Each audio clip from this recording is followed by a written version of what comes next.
भगवान शिव के दो पुत्र कहे जाते हैं, एक गणेश जी और दूसरे कार्तिकेय। पुराणों में कार्तिकेय को ही देवताओं का प्रधान सेनापति बतलाया गया है। कार्तिकेय को सुब्रमण्यम, मुर्गन और स्कंद भी कहा जाता है। उनके जन्म के विषय की कथा भी विचित्र है। उनका जन्म पार्वती जी के गर्भ से नहीं हुआ था। देवों के देव महादेव भगवान शिव के दो पुत्र हैं, एक गणेश जिनकी पूजा देवताओं में सबसे पहले होती है और दूसरे कार्तिकेय। कार्तिकेय आयु में गणेश जी से बड़े हैं। पुराणों में कार्तिकेय को ही देवताओं का प्रधान सेनापति बतलाया गया है। कार्तिकेय को सुब्रमण्यम, मुर्गन और स्कंद भी कहा जाता है। उनके जन्म के विषय की कथा भी विचित्र है। उनका जन्म पार्वती जी के गर्भ से नहीं हुआ था। उनका जन्म महाभयंकर दैत्यों का नाश करने के लिए हुआ।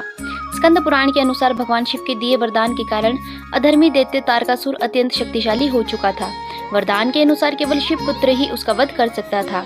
इसी कारण उसने तीनों लोकों में हाहाकार मचा रखा था।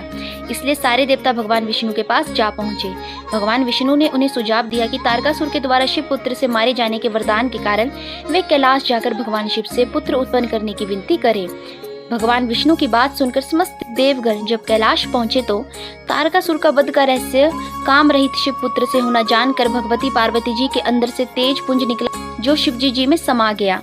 तभी शिवजी जी ने अपना तीसरा नेत्र खोल दिया और उससे तेजस निकलकर गंगा देवी पर टकराया। जब गंगा देवी उस दिव्य अंश को लेकर जाने लगी तब उसकी शक्ति से गंगा का पानी उबलने लगा। भयभीत गंगा देवी ने उस दिव्य अंश को श्रवण वन में लाकर स्थापित कर दिया, किंतु गंगा जल में बहते बहते वे दिव्य अंश 6 भागों में विभाजित हो गया था। भगवान शिव के शरीर से उत्पन्न तेज रूपी वीर्य के उन दिव्य अंशों से सुकोमल शिशु का जन्म हुआ।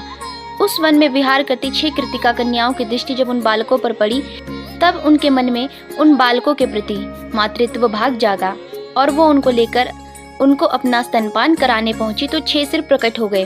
उसके पश्चात वह बालक को लेकर कृतिका लोक चली गईं।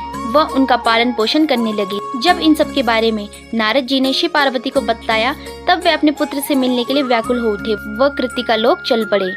जब माँ पार्वती जी ने अपने पुत्र को देखा तब वो मातृत्व भाव से भावुक हो उठी और तत्पश्चात शिव पार्वती ने कृतिकाओं को सारी कथा सुनाई और अपने पुत्र को लेकर कैलाश वापस आ गई। कृतिकाओं के द्वारा लालन पालन होने के कारण उस बालक का नाम कार्तिकेय पड़ गया।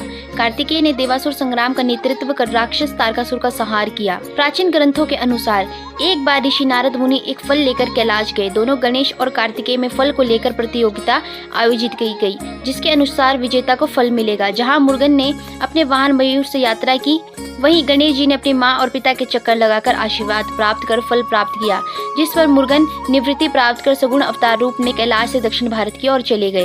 देव दानव युद्ध में देवों के सेनापति के रूप में दक्षिण भारत में कार्तिकेय को युवा और बाल्य रूप में पूजा जाता है।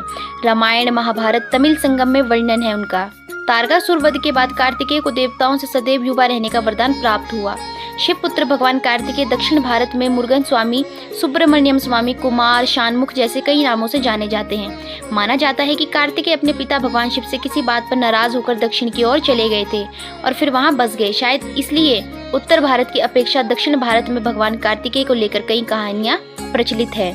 मुर्गन स्वामी कार्तिकेय को युद्ध और विजय का देवता माना जाता है। इनके ज्यादातर भक्त तमिल हिंदू है। इनका वाहन मोर और इनका अस्त्र वेल है जो स्वयं माता पार्वती ने इन्हें वरदान किया था।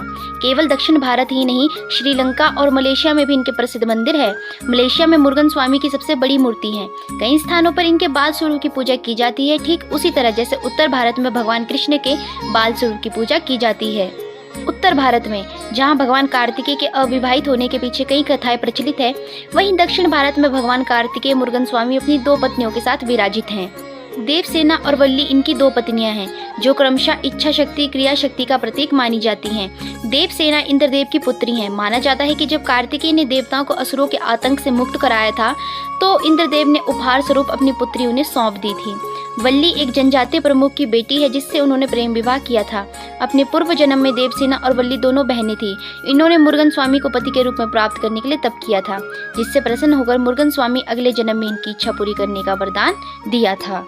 तो दोस्तों, आशा करती हूँ कि आज की वीडियो में दी गई जानकारी आपको पसंद आई होगी। ते प्रमुख की बेटी है जिससे उन्होंने प्रेम विवाह किया था। अपने पूर्व जन्म में देवसेना और वल्ली दोनों बहनें थी। इन्होंने मुर्गन स्वामी को पति के रूप में प्राप्त करने के लिए तप किया था, जिससे प्रसन्न होकर मुर्गन स्वामी अगले जन्म में इनकी इच्छा पूरी करने का वरदान। और अगर आपको वीडियो पसंद आई होगी तो वीडियो को लाइक करके चैनल को सब्सक्राइब करके बेल आइकन को प्रेस कर दीजिएगा। धन्यवाद।